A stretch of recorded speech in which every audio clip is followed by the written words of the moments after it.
기침이나 재채기로 전파되는 호흡기 질환 백일해에 걸린 사람들이 올해 들어 3만 명이 넘는 걸로 집계됐습니다. 얼마 전 태어난 지 2달 안 된 아기가 치료를 받다가 숨지기도 해 아이 있는 집에서 특히 걱정이 많습니다. 정부는 임신부들도 예방접종을 받도록 권고하고 나섰습니다. 손기준 기자가 보도합니다.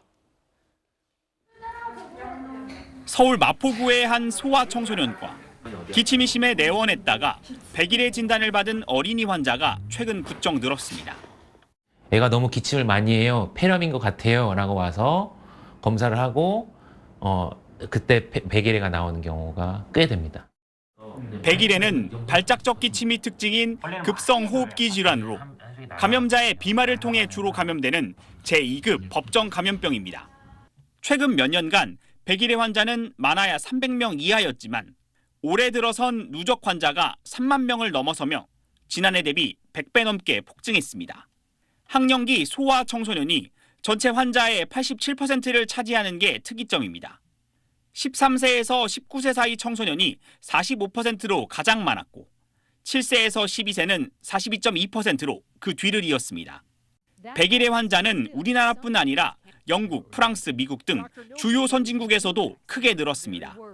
미국 질병통제예방센터는 진단기법의 발전, 백일해 원인균 변이, 백신의 면역 지속성 감소 등 여러 요인이 복합적으로 작용한 결과로 보고 있습니다.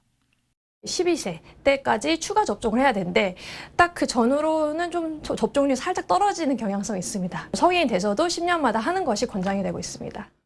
또 다른 호흡기 질환인 마이코플라스마 폐렴 환자도 지난해보다 8배 이상 늘었는데 이 중 12세 이하 환자가 71%나 됩니다. 정부는 호흡기 감염병 동시 유행에 대응하고자 범정부 대책반을 꾸렸습니다.